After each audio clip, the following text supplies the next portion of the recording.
Hi everyone, this is Deborah. This is a special video because my son never really has 2 days off in a row. So, so this is special. He's doing this for me. And if you are interested in remodeling your home, you really want to watch till the end. So this is KJ. I will not give out our last names for security. So I'm going to be interviewing him and asking him a whole lot of questions. So I'm going to get out of the view of the camera and then interview him. This is just to know that I am here asking him questions. Okay, so here. Let's start with the questions. And here's your coffee. No, that's yours. No, I got the Superman. Okay, well, the viewers don't want to watch our coffee. Okay. Go ahead. All right, You if you so- wanted me to get you a chair. All right. Okay, first question. Mm-hmm. How many children do you have? 2. And what are their ages? 26 and 23. Do you have any other siblings? Your sister. Do you have Yes. You have a sister. Okay. What is the best qualities of each of your children that they possess?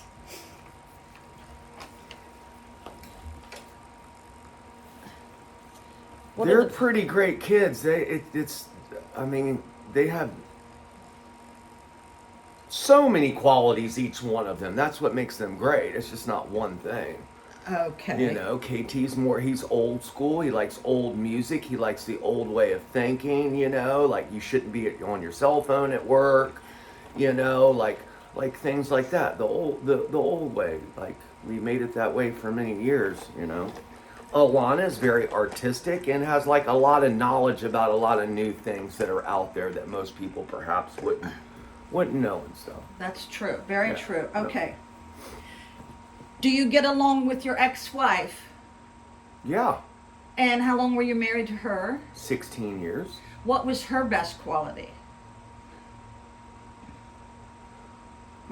Education? Okay. Was it education? Well, in those years, I mean, like the internet was like, you know, using a computer for everything was really starting just to come out, you know, like she just was great at anything to do with the computer, especially if you had a business and stuff, and just very, very intelligent person. Okay. How old were you when you first started doing ceramic tile work? Oh, geez. Child labor laws? Okay. That went out Really young, probably the door. 14? 5th grade. Oh, okay. And I remember what I was doing and where we were at and everything. Didn't you do a mall? That was your first job at 14? No, I have many different kinds of jobs I did. Okay. What mediums and tile have you worked with? What different kinds? Yes. Everything. I haven't been doing it for 3 years. I've been doing it for like 35. You know, and every 10 years there's something new and hot, and that's the new thing that people use. And, you know, it's kind of cool to be, I used to be the young guy on the job, and now I'm the old guy. That's right. You know? So, you've done quarry, you've done marble, Done all of them. all of it. Okay. Quarry tiles, what you see inside of most kitchens that are on a commercial kitchen job, fast food restaurants and stuff like that. Yeah, I've used all of them in any kind of way possible, you know. All right. What was the price per square foot when you started your own company compared to price per square foot now on the tile? I can remember in 1996 that if you got $1, this is on a commercial job out there, everyone. This isn't a residential home. And we're talking about commercial jobs. We're not talking about 1,000 square feet. We're talking about tens of 20s of 30,000 square feet. So a lot of people might be like, oh, $1.25. That, you know, that's the price because there's so much of it to do. But $1.25 would be you were doing good. And what is it now running on a commercial? That all depends because everything, either if you're doing residential, you know, like even with commercial tile now, anybody who doesn't know anything about tile work obviously see this. What you saw 20 years ago in a McDonald's or a Subway is not what's there now. Everything's bigger, it's more patterns in everything. All I can say is the going rate to install in any normal little small town, something like that, it's usually $6 a foot just to install, 1 square feet. Rather that be a, Subway tile 3 by 6 or a 12 by 24, but it's $6 a foot to install one piece of tile. That's not the demo, that's not the underlayment, that's just for the tile. So if it's 100 square feet, Yeah. how much money is that? Don't ask me. I'm not good at 100 math. square feet times $6 a foot is $600. Okay. But you still have, it could be on concrete, so where it could just be, $1 a foot, $6 a foot times, 100 square feet. How important is the underlayment that the tile's going on that homeowners sometimes don't understand? That is more important than the tile. There is nothing more important than what's underneath of it. So there's nothing worse than a homeowner who goes out and buys, let's say, an expensive piece of tile, but they use crappy underlayment underneath of it. Underlayment can be many different things. It could be Durarock, it could be Hardybacker, it could be Schluter Ditra, it could be you're pulling mud, it could be many different things. It could be plywood. In the 90s, plywood was a very big deal. It was easier, it's faster. A sheet of Durarock is 3 by 5, that's 15 square feet. A sheet of plywood is 4 by 8, that's 32 square feet. So, it's half the price in running plywood. Now, do I recommend doing that? No, absolutely not. But that's how things got done back then. What important places or buildings have you worked on that you can think of off the cuff? So many of them. BWI Airport, 375,000 feet of carpet tile.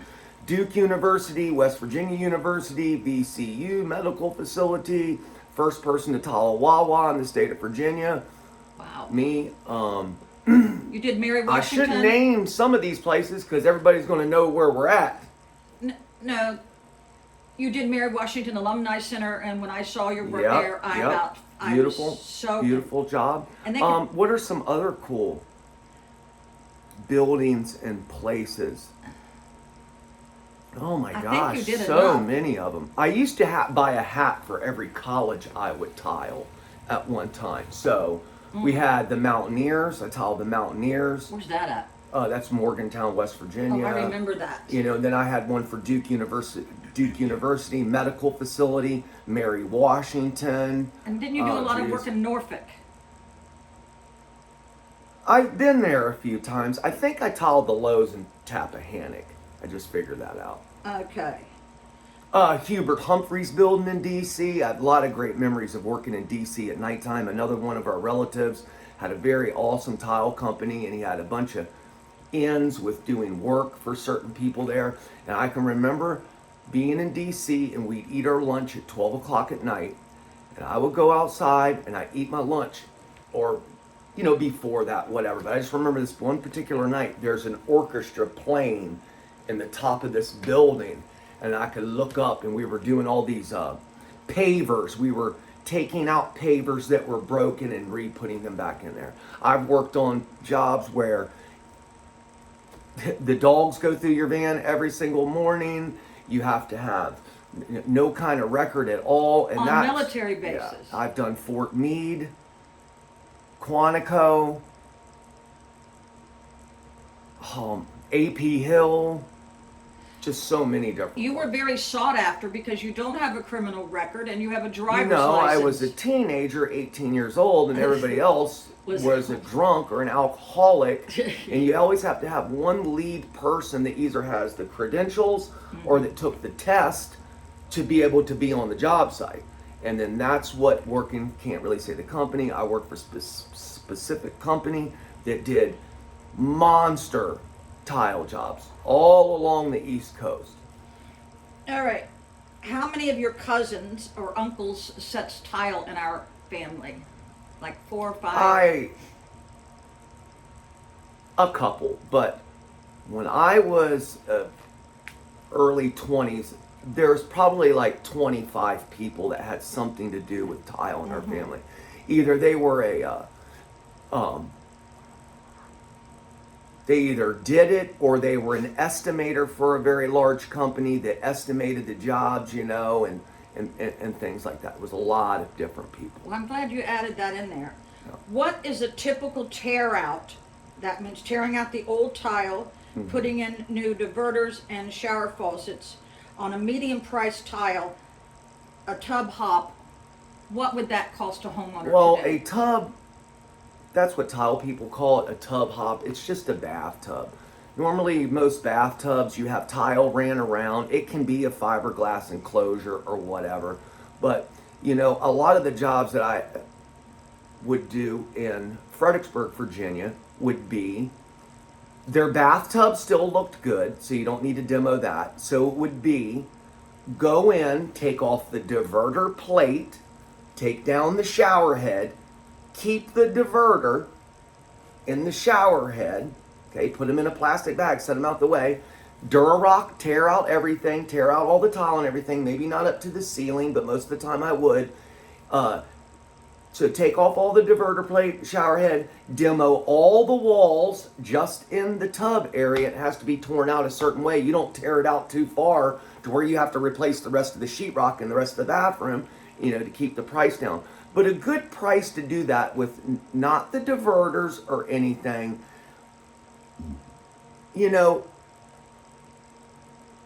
just for that, $2,000 to $2,500 for that, but that's labor. That's not the materials or anything. But a good thing to go by is $3,500. If you keep the bathtub, you should be able to get for $3,500. Keeping the bathtub, if you open up a wall, meaning if you demo it, you might as well change the diverter.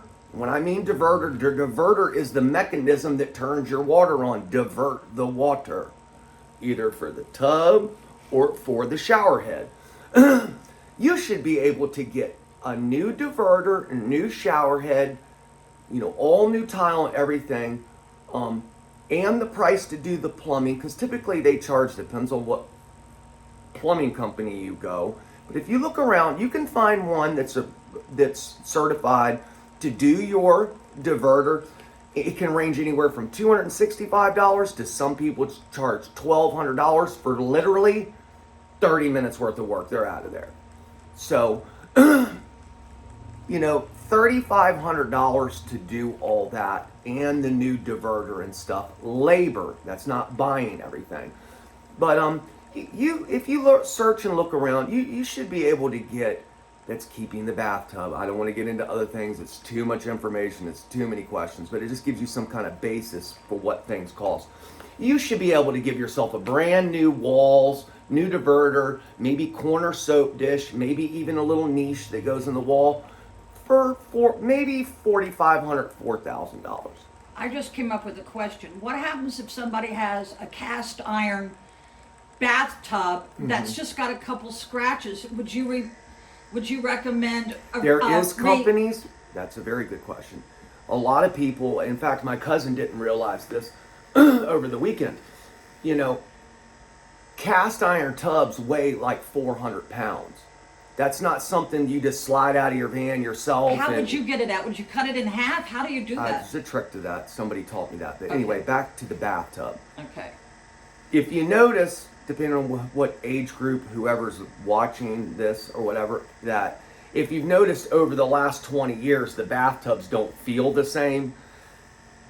Most bathtubs now are acrylic or they're steel. And if you knock on it, ding, ding, ding, ding, it sounds hollow. Cast iron's not like that.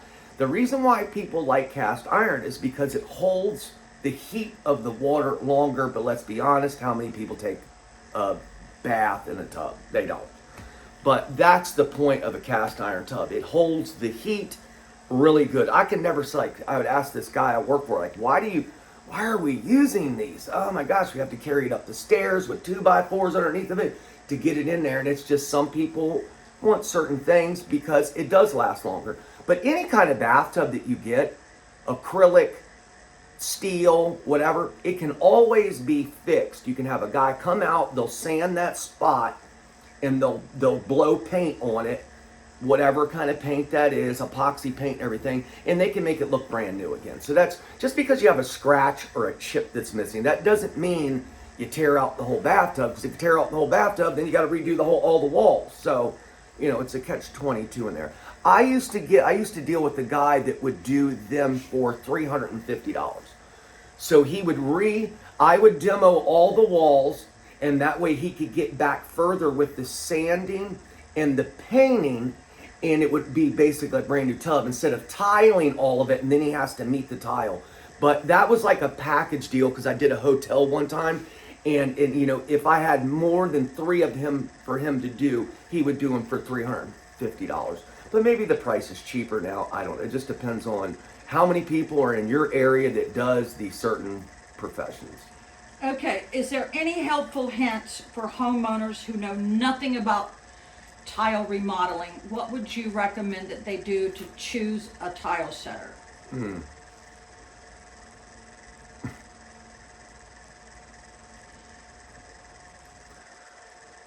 That's hard to say because everybody kind of already knows what to do. Of course, look at references and do this, but we all know that could be their Aunt Sally that's giving you the information.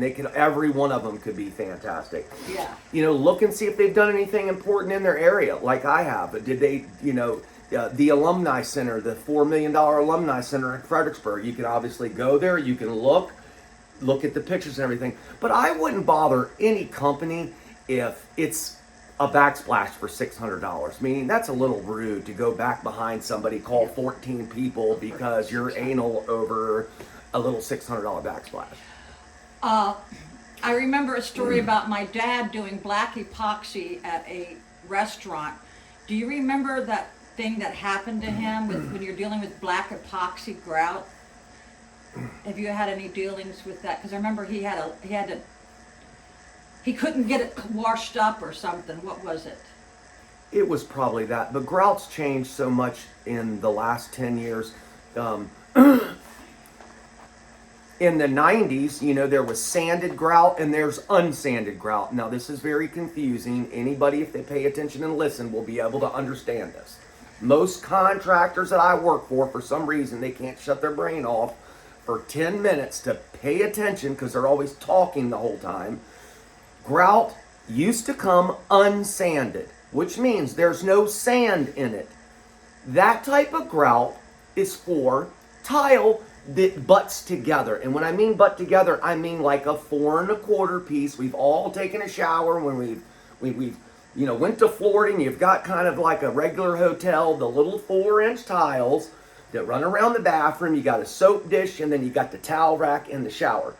Tile like that, you use unsanded grout on because the grout joint is so small. If you were to use sanded grout, it wouldn't get back into the joint and it wouldn't look right. But some idiots out here, they try to do that. Anyway. Okay, what is the best grout color? Wait a minute. Okay, I'm sorry. You're doing what the contractors do. You can't wait a minute. So you got sanded and unsanded.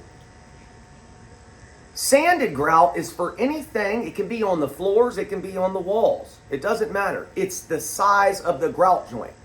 So if you have anything that's 1/8 of an inch or more, you use sanded grout. Now that's most of the time that's for tile that's on the floor. Sanded grout. We've seen it. You've seen it your whole life, you know. It has to have some kind of substance in it because you're walking on it. You know, that's what makes it work. But nowadays, all that's changed, so throw everything I just said out the door and restart again. Now grout is for both, for sanded and unsanded. I know, it's pretty confusing. Please don't ask anybody in Lowe's and Home Depot. They won't be able to explain it to you. The problem with sanded grout through the 90s and the early 2000s from all these different companies, it would get shade variations in it. So let's say, didn't happen that many times on residential work, lots of times on commercial jobs. If you have to mix up more than one bag at a time, if you mix up one bag, and float it out on the floor. Then you mix another bag, float it out on the floor. You come back the next day, you're going to see 2 different shades in it because you didn't mix it the same way you did the first time. Yes, I guess you could get a thing to measure the water and all that stuff, but it's still hard to do that. What you should do is dump all the bags in something, mix all the bags up dry to where you know it's going to be the same color throughout. But back to the grout thing again. Nowadays, grout is for both unsanded and sanded. And the reason why is because sanded grout would change colors, depending on who's mixing it and this and that. Well, now instead of using sand in the grout, it's silicon balls. Sand, you've seen it before. Sometimes you've seen sand that's real orange. You've seen it real light. Some sand's got bigger pieces in it than other things. But this new grout doesn't have sand. They got rid of the sand out of it, so that keeps it from changing colors. So it's little silicon balls in there. I don't know how the size of the end of a pin. And that keeps the shade variations down. But most of the new grout that if you were to go into a big box store, we know which ones those are, it's a rapid setting grout. Now, this is when homeowners run into massive problems using this type of grout. Let's say you're a homeowner and you did a really good job. At least you thought you did. Fantastic. You mix up this rapid setting grout, the kind with the silicon balls in it, because that's mainly what they sell at those stores now. They only sell it rapid setting grout, which is crack resistant, mold resistant, stain resistant, and the color accuracy is good. What happens is it dries so fast that if you think that you're going to float, I see people do this now, helpers and or mechanics. I was just working for somebody not too long ago and he told me the story. He was using, I have to be careful the names, the big box stores, so I can't say them. He bought the rapid setting grout. It was charcoal on white tile, subway. He decides to float the whole back wall on, and I guess go outside and use his phone. It locked on the wall. You couldn't get it off. He ended up having to tear off everything he just did because the tile is sucking the water out of the grout, and then it's just dried so hard you can't get it down. It's done. So if I was a homeowner, I would mix up a little tiny bit. But there's another problem with that. The people who make all these products, they're smarter than you, and they're definitely smarter than me. There's scientists back behind that stuff. You need to follow the bag. If it says, me and my cousin talk about this all the time, it tells you how to do it on the bag. And if you can't speak English, they've got a bunch of weird pictures with the paddle and timers to tell along. A lot of times you need to mix it up for 5 minutes, let it slack, which means sit for a couple minutes, 5 minutes, and then remix it back up again. If you don't do that other step, remixing it, by the time you get it over to the walls to put it on there, it's already drying in the bucket. Now you've wasted $36 on the grout, then you got to throw it away. And then if your big box store is an hour away, then you got to drive an hour away to go back and get grout. So try to do a little shot first. And if anything, if you have a leftover piece of sheetrock there or a leftover piece of Durarock and you got some leftover tile, I'm telling you, I would do it. I would rather have the surprise on a little mock-up board than on the actual wall that I just tiled. So just see how it works for you and what's going on. So that's what I would say. All right. But you can always ask Debbie, and I can always help out anybody with any information. That's very nice that you included that. Now, when we lived in Satellite Beach, I did the kitchen with a peach-colored grout, and I realized that's a huge mistake because I was always trying to keep that clean. What grout color is universally? That's a ridiculous question. Well, I think it's gray. Gray? Who knows? But anyway, if you're dealing with a good contractor, you're asking, how do we tell if this guy's real good? You'll know if somebody comes out. I used to deal with this a lot in Fredericksburg. I would go give an estimate, and I'd ask the people certain questions, or I'd ask them, how long do you think it's going to take to do this job? You know, if I look at it and I know in my mind this job's a month, and then I ask the homeowner and they said, well, 3 days, I'm going, this may not be a job. These might be somebody that you're going to have an issue or a problem with, you know. But it caused a lot of problems for me, but it made the homeowners a lot happier, and it also made sure I got a check. I always swatched things.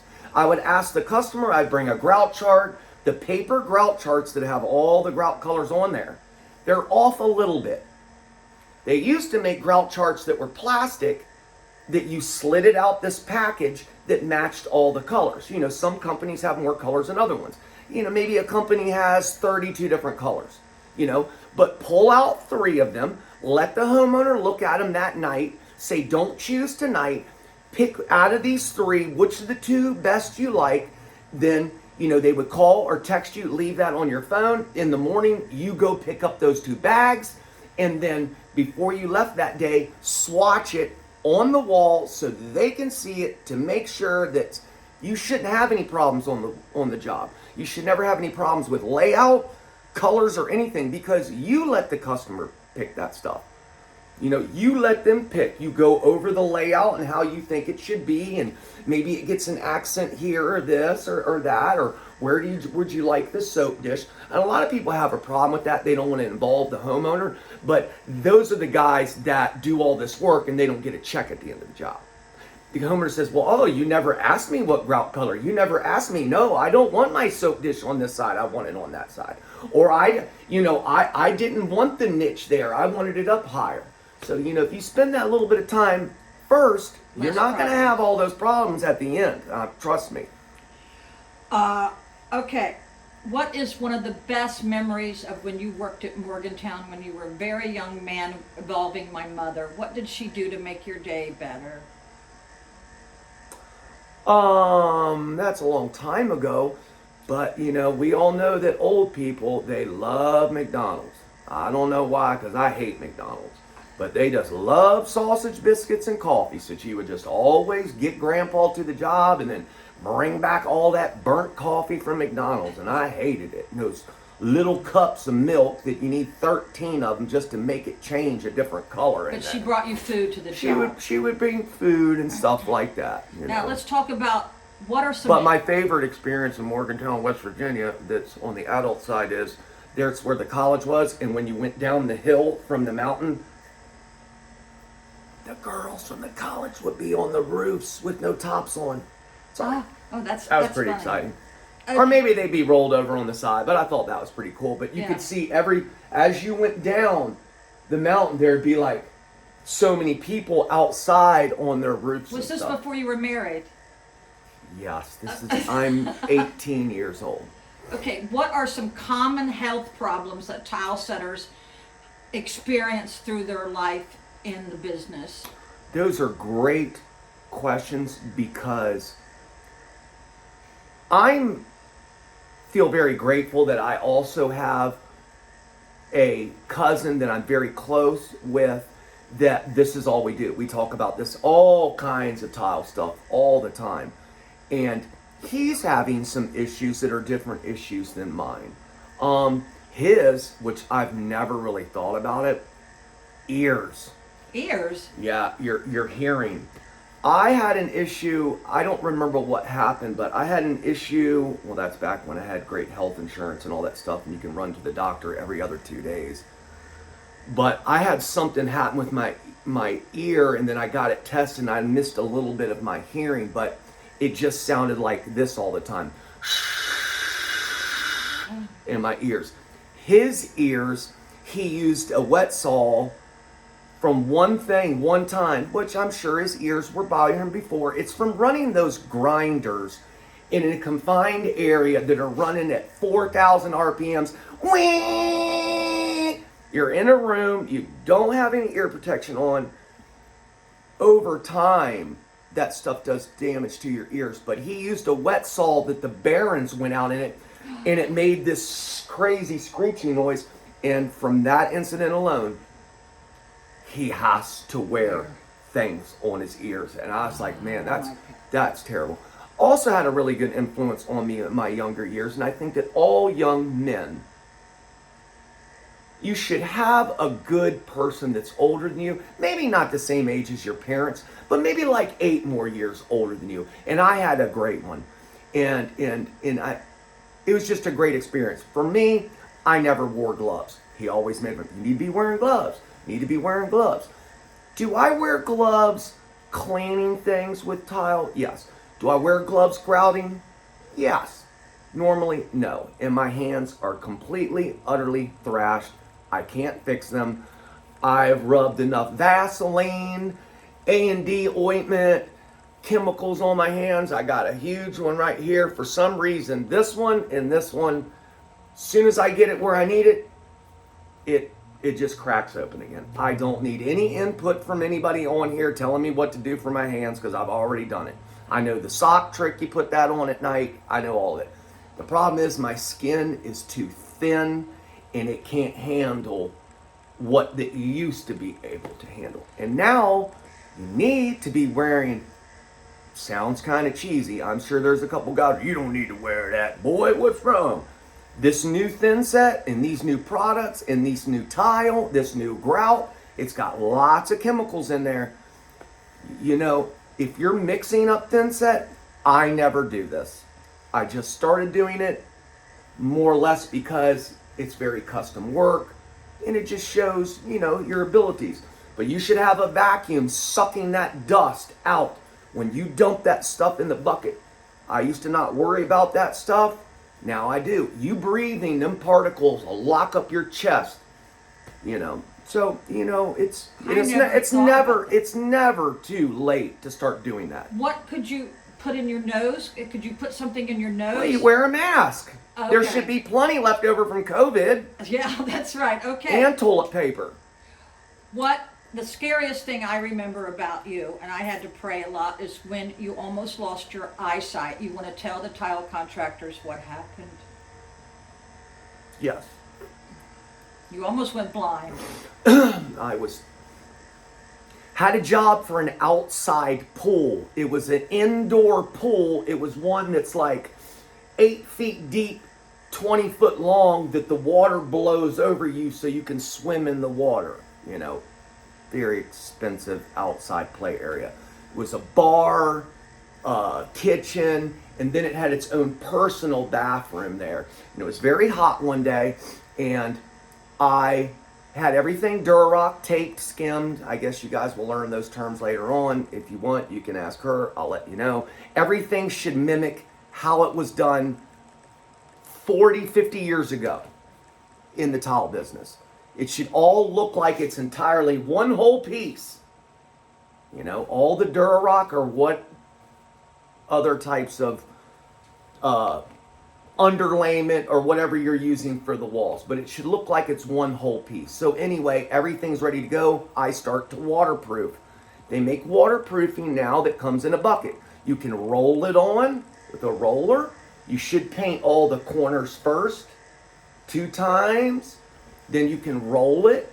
I think rolling is better for a homeowner to do because the waterproofing doesn't get everywhere. If it starts to splatter and go everywhere, it doesn't come off real good. Yes, you can drop cloth things and stuff like that, but you know, you're out there to make money. You're not out there to clean up your mistakes and clean stuff off the floor for 3 hours and stuff. So anyway, I waterproofed it, but I do mine the old way, which is the proper way. I use a V-notch trowel, do my waterproofing, and then I come back with the flat side and skim it out flat. Why should you do that? Because by the time it took you or anybody else to sit there and paint the corners and use that roller, I can put more waterproofing on the wall in one what's the word I'm looking for? One time. It would take you 4 or 5 more times, because what I'm doing is I'm putting maybe like 4 millimeters of waterproofing up at a time instead of rolling it and painting it. You know, I'm getting that much up at one time doing it my way. But what happened is I didn't want to stop. There's no point to like get 2 walls done and have 1 wall left. So I did all of it, and then I did back out the floor, and then you let it dry. I left for the day. No problems. I was fine. It was the next day. Got in my van, got my helper Jay. We're going down the road, and all of a sudden, my eyesight went out. I couldn't see anything. The sun came in one time, and then that was it. And it was an emergency, and I told Jay, I can't drive. I was able to get the van over on the side of the road. What happened is I got a chemical burn on my eye because it was a brand new bucket of waterproofing. It was a hot day, and my dumb butt stayed in the bathroom too long with no ventilation. But, I don't know how other people work, but I don't want to stop and start 15 times. I just want to get it done and get out. But, when you get older, you learn sometimes you might need your eyesight. But the crazy part about it is, You went to the hospital. yes, I went to the hospital. The doctor that fixed my eyes, I tiled her house. Oh. And thank gosh, it was a beautiful job. One of the biggest tile jobs in one bathroom. A lot of people like to brag about tile and this and that, but for labor for the one bathroom, it was $18,000 labor for one bathroom. That's not 4, that's not 5, that's just one master bathroom. Now, if it's $18,000 labor, what about the materials? She bought everything, the tile, and then the plumbing. The plumbing was like $12,000 for the plumbing for the bathroom. Another cool thing about doing jobs like that is I had a great relationship with the plumber that I had. So to save cost, I would basically do all of it, get it all prepped. I had to change the toilet from one side of the room to the other, and I cut out all the wood. I ran all the pipe. I just didn't glue it together because I wanted it to be code. Right. And him to do it. But he knew me, I knew him, but he did do it. I just prepped it all. Less time for him there. I didn't have to pay him so much. I'm the one that got everything opened up for the walls, for him to do the diverter and everything. But I did a beautiful job for her, and I was able to make it out of there. Also cut my finger off too one time. So what repercussions of your eyes are now, or is they okay? Are they okay, your eyes? My eyes are fine, but I think a lot of people in construction have this addictive personality where it's energy drinks. You need to watch that shit. Yeah. Energy drinks are no good. You're staring at somebody when they first came out. Yeah, I would drink. I never did 4 a day or anything like that, but 2 to 3. Do I still drink energy drinks? Yes. But what I try to do is, I'm a coffee drinker, but I didn't like coffee for years. It just upset my stomach. So what I try to do is I'll buy one energy drink, and then I'll substitute, and I'll have some coffee. And most of the time, the coffee fires you up more than the energy drink. Okay, when you first came here 4 years ago to help me move, thank God you did, what are some of the remodeling and projects that you did around my house? Well, we did a lot of easy, nice things. First thing you did, the sidewalk. Yes, and I can't believe that sidewalk has Still. held up like that amazingly. Like I was talking about, products and how much better they are. Doesn't mean that every product that comes out is fantastic. You do the research. Don't wait for someone to tell you how great it is. You go check it out, that's a lot of things with homeowners and stuff. You go take some time and look at it and see what's going on before you have an estimate done. Because then you're just wasting his time, you're wasting your time, you don't know anything. And if you do have if you do want someone to come out and give an estimate, how can anybody necessarily really give you an estimate? Can we? Yes. But you need to have some of the tile you're thinking about using on the project. What was the sidewalk? What was that procedure called? Was it floating off? Then what is that That's called? just something that I came up with. Oh, okay. She had a sidewalk that had a bunch of broken pieces missing from it, had a big crack running down it and stuff. Well, you can't dump more concrete over top of it because it's not going to adhere to that, which I'm sure somebody out here is, yeah, you can do that. Well, that doesn't work in a sidewalk application in a 20 square foot thing. What are you going to call a guy out here and they're going a crew of guys to put that down? No, that doesn't work. What I did is I There's certain terms, government terms of what I'm doing. If you watch tile videos, they'll talk about back trialing, or another term is burn it in. Burn it in is basically like a government term. And what that means is if you're on concrete, you don't just take a trowel, dump your thin set out and spread it. You skim the area first with the back side of your trowel that's flat to put a coat on, then you notch it. And all that's doing is making sure that you got bond. Now, how many times you walk into a new house that's got OSB plywood on there, and there's sheetrock dust, there's white sheetrock mud everywhere. Most people don't even clean that stuff when they put in LPV. So don't think they do. No. If you're having a house built, be careful sneaking out to these houses, because by law, you're not supposed to be out there snooping around. Because I've seen homeowners get hurt like that, and they can't do anything about it because they're not supposed to be there. But you know, a lot of that stuff, they do a quick sweep, your carpet and all that stuff, it's got trash and dirt underneath all of it. Depends on the home, depends on the contractor and stuff like that. But that's what I'm getting at. There's multiple things that you can do to create bond to something. You know, an old way, how I was taught, because I'm a third generation tile mechanic, and it's a very simple thing, but people want to do everything so fast now, and they want to know why everything's got problems, because they won't slow down. Usually when you're going slow, you're really going fast, and people don't understand that. Maybe that can be a different video.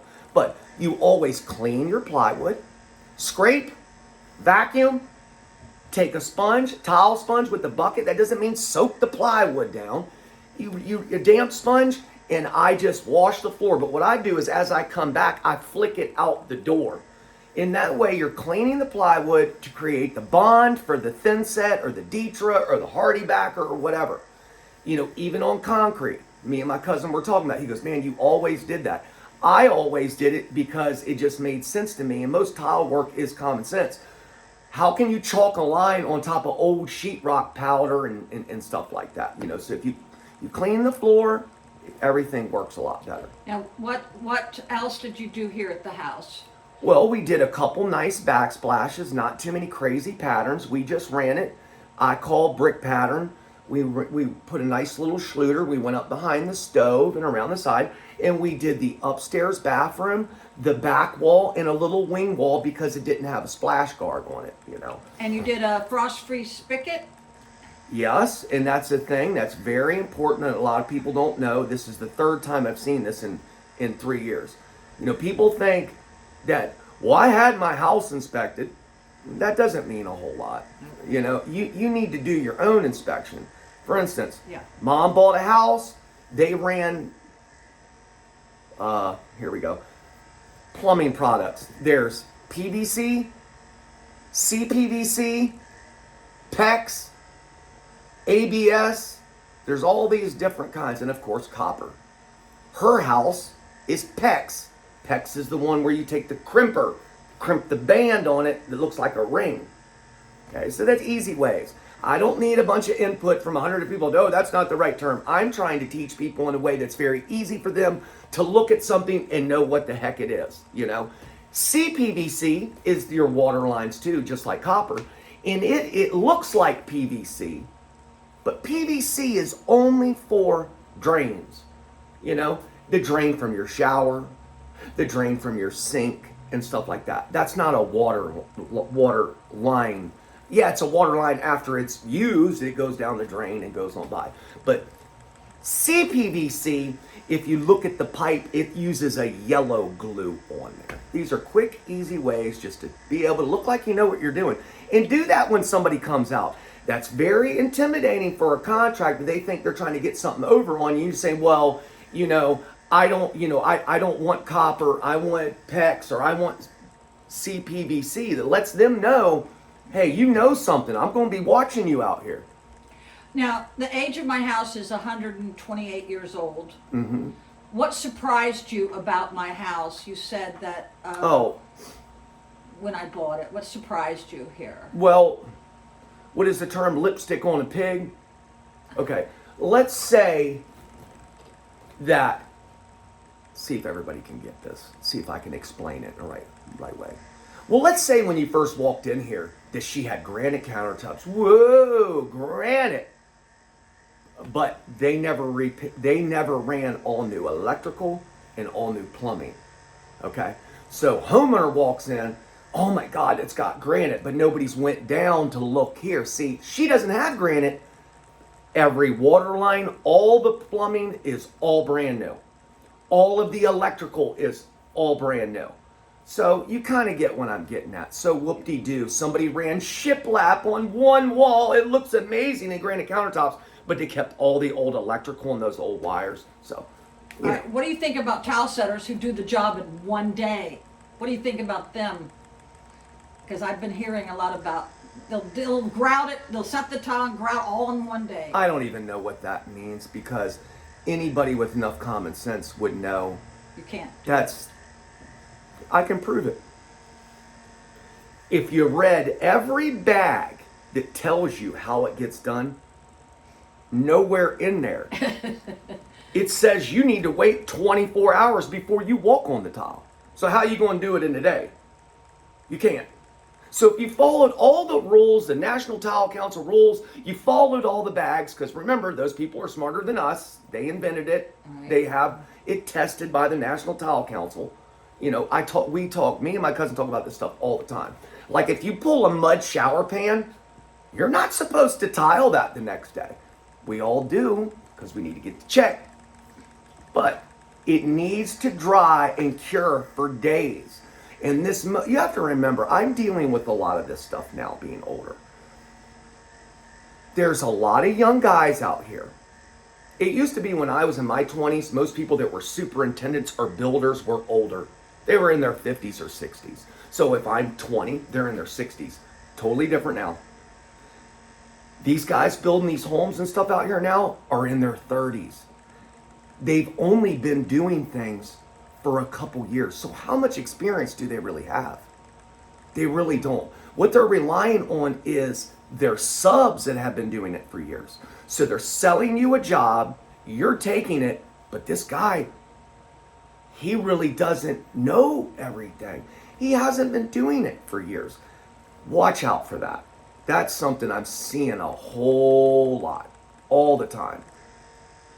Okay, you just did a job for your ex-wife, which I was flabbergasted. It was so beautiful. We explained to my subscribers what you did. Well, that's kind of cool. Like I said before, I'm a third generation tile mechanic. Our family was known for mud work. Right. Mud work is sand and cement. 20 shovels of sand, half a bag of cement, 20 shovels a bag, half a bag of cement. If that's your way of doing it. In mud work, now people, it's funny when I talk to people, we got to pull a shower pan today. Whoop-de-doo. In my generation, my family's generation, they pull 2,000 or 3,000 feet of mud a day with 4 guys. But nowadays, it's such a big deal to pull a little shower pan, which is funny to me. I keep it to myself. And I run across so many builders, superintendents. Remember, they're young. They're definitely younger than you. You know, they're 32, 33 years old. And it's not that I'm being schmarmy. I'm actually teaching them. I had to go through it when I was younger. And they'd say, man, this mud sure looks like a piece of glass, man. You really got it slicked down good. And I would say, hey, can I talk to you for a minute? Yeah, sure. And I walk in and I say, you really need to keep that to yourself. You shouldn't tell anybody that, because that's showing that you've never seen mud work before. So you shouldn't be saying that about that. You know, mud in a shower pan, the purpose for using sand and cement is that's how you get the shower pan to pitch. You know, now they have all these new kits, which is another whole interview. I could spend 30 or 40 minutes. I'll do a brief one. I don't think I have a problem saying the name, but Schluter makes products now. They make the Durarock for the walls, but it's styrofoam. They make a styrofoam pre-pitched pan and all that stuff. And a lot of people, a lot of builders that are that 32, 35-year-olds, They love that new stuff because it's new, and it just, me and the homeowners, it show we're doing. Just because it's new, it doesn't mean it's good. The reason why they came out with all those products, this Go board and all that stuff, it's so anybody can be a tile man. The sprinkler guy outside, the asphalt guy, he can come in and be a tile man.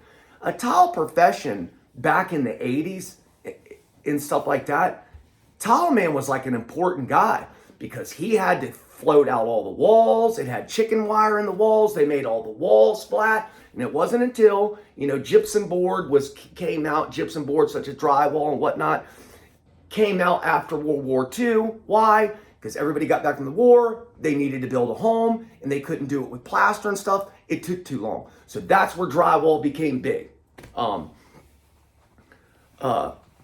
What was I going on? Oh, we were this mudwork. this new board and stuff that you see it at the big box stores. You'll know what I'm talking about. It's orange. You can't help but notice it. It's in any one of those tile aisles. You go down and look at it, and you'll see some of the stuff. Is it great? Yes, it is.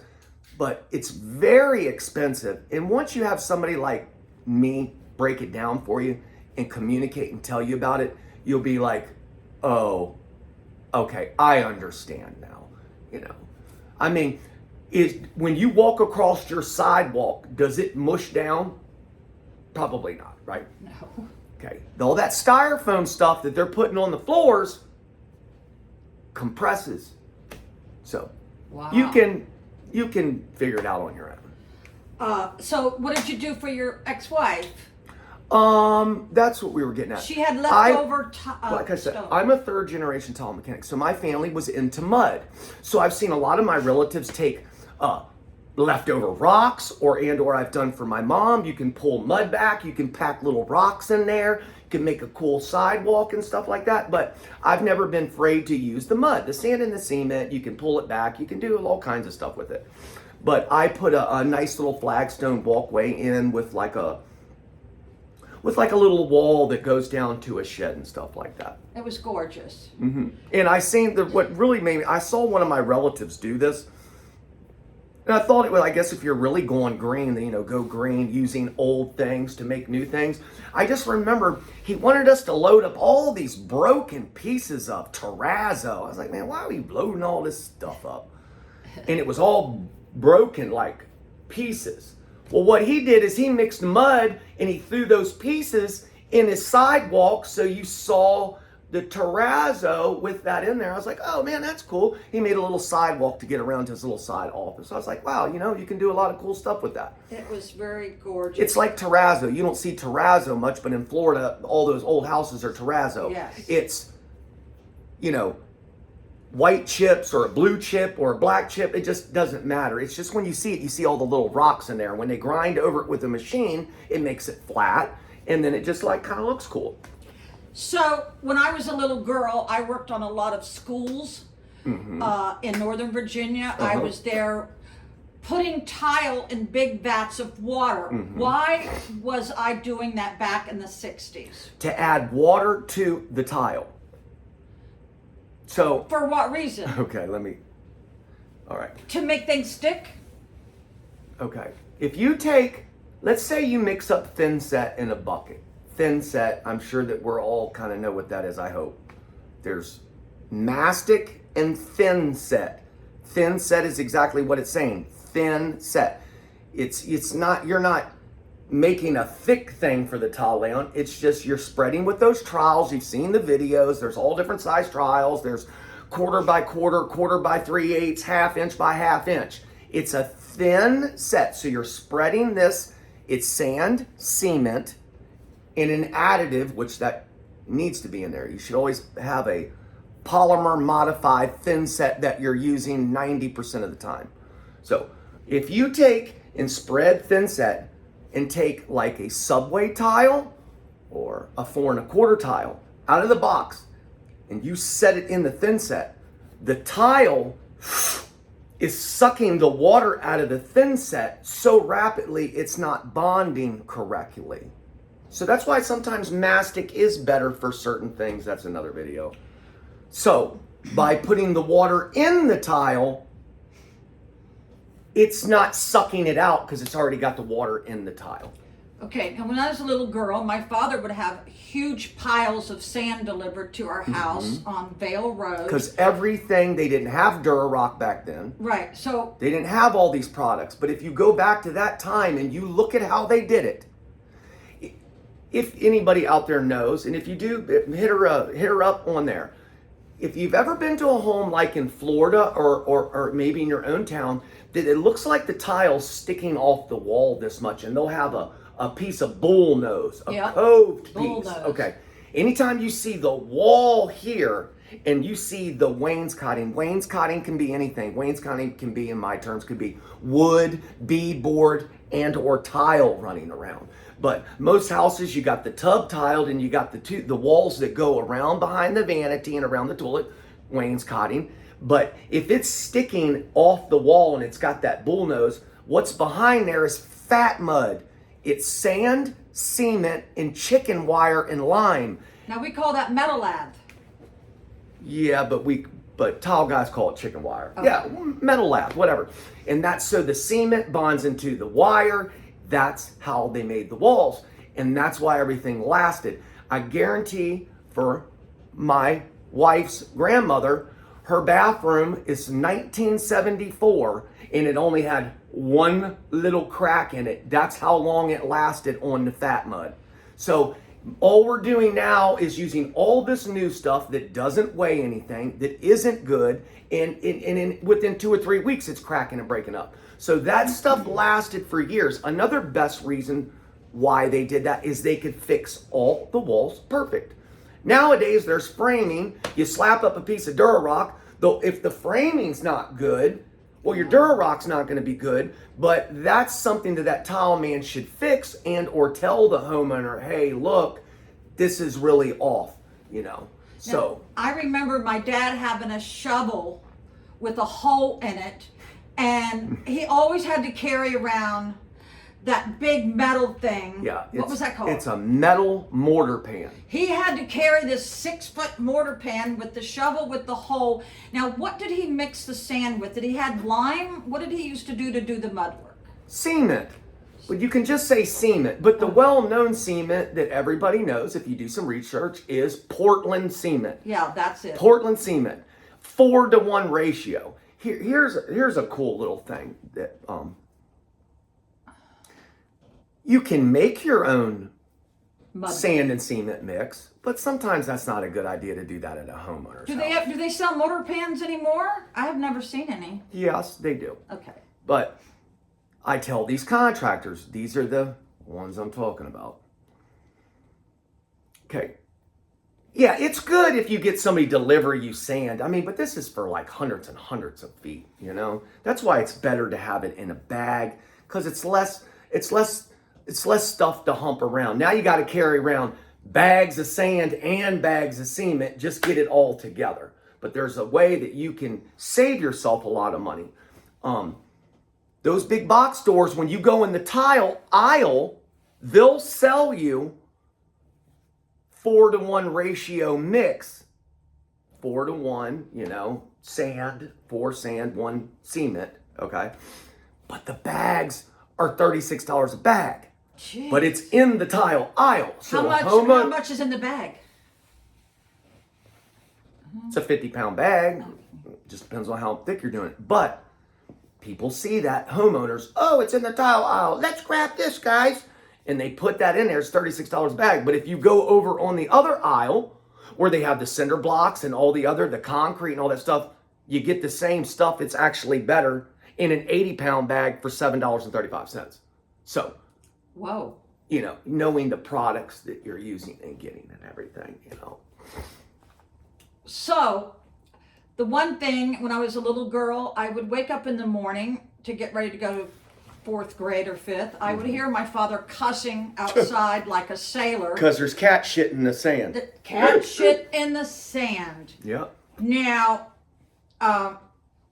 so, since we've gotten away from a lot of mud work, Is the tile work Well, simpler? No, absolutely not. It's Whoa, not. whoa, don't say that. Why would you think it's simpler? Because it comes in a thin set bag instead of having to mix Mom, all. thin set's been out since the 70s. Oh, okay. Okay, that's not Okay. a new product. Okay. Okay.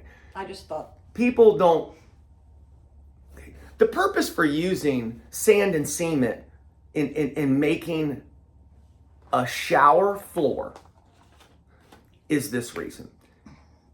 Let's say I come and I remodel your house, but I want to make your shower bigger, okay? Well, you can get a fiberglass pan, okay? But they only come in a couple sizes. So you're limited to the size of the shower you want. By using a sand and cement, I can make your shower as long as you want. I can go another foot this way, or if I can, see, I I can go didn't this know way. that. I didn't know that. Obviously, that's you're limited. So, but a lot of times, if you ain't got a good tile guy, get a fiberglass enclosure. I'm all for that.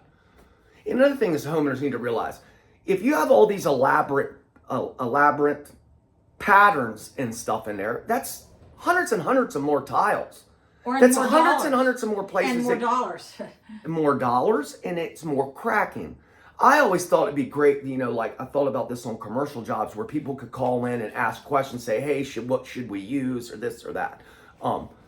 But tile's supposed to be waterproof, but if you're putting up 3x6 tile where there's 700 pieces on the back wall, but if it's a 12x24, there's 15. You see what I'm getting at. Another thing is bidding jobs and stuff. And I always used to but homeowners that I was doing work for, the tighter the grout joint, you charge more money for that. The tighter the grout joint is, it keeps it cleaner, it looks better, and it's just a tighter. You shouldn't have grout joints that are a quarter inch wide. My father never used spacers. Why do you use spacers sometimes? Good question. Because 30, 40 years ago, they didn't run 12x12s on the walls. They didn't run large tile on the walls. All tile, which I call it a nipple tile, has a nipple.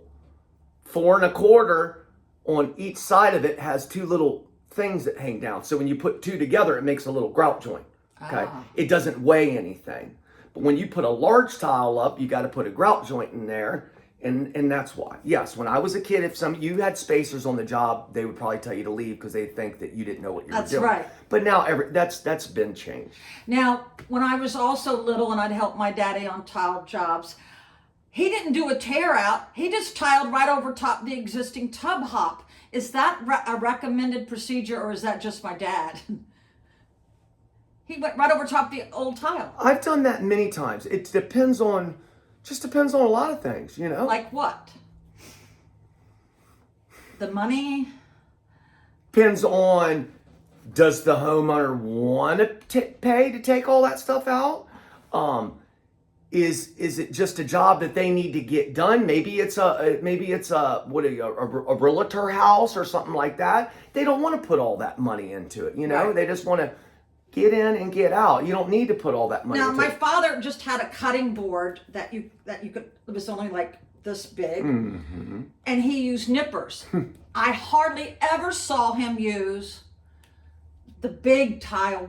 The big Wet saw? wet saw, right? So how come my Because- father was able to get away with a little Because cutting board and you nippers? should already have this information. We just talked about. Hopefully your viewers understand. Everything was small. Yeah. Okay. You've seen over a century's 10 years, right? Okay. Century's 10 No, years. century's 50 years. Is it? Okay. Decade is 10. No, maybe a century's 100 years. Yeah, a I'm not decade is sure. 10. Yeah. So in the 90s, every bathroom you went into, Walmart, the grocery store, McDonald's, this and that, it was all 2x2 tiles on the floor with a little piece that ran up the wall, and it had a cove piece of tile, then a full piece and a piece of bullnose. That was standard. That was everywhere. Then the walls would be 4 1/4. I know I'm gonna get questioned. What do you mean 4 1/4? All tile guys call 4 1/4, 4 1/4. It's hard to explain, but it's really not 4 1/4. It's just what we call it. I don't know. Yeah. But that's just how it was done then. Then times change and tile became bigger and bigger. Bigger and bigger. It's just like the fad, okay, Right. let's say mid-90s, tumbled marble. Oh my God, the tumbled marble was the new fancy I thing. loved it. Tumble marble on everything. Had to have a tumble marble Until backsplash. you started grouting it. Tumble marble backsplashes, that was custom for back then. Now that looks tacky. Now that's not in, you know. Just many different changes in tile. I can remember when tile went from 4 1/4 on the wall, then it went to an 8x10. Cool. It was What's a little the bit biggest bigger. tile you've ever had to work with on the wall? Well, I do 2 foot by 3 foot pieces all the time. Do you have to have those suction cup things? It's nice to have it. Do you have them? Yeah. That's good. Well, KJ, I have learned so much from you, and I hope my Yeah, we subscribers should appreciate do another one if everybody likes this one. I will do another one to where I really like to give women the information because men think they know everything and most of the time they don't know nothing because they won't open their mind up to listen to anything. And I would like to do one on these new products that are out here and the pros and cons to them and everything. Okay? Say goodbye. Have a wonderful day. Bye. Okay. All right. Long one. All right. Pretty good.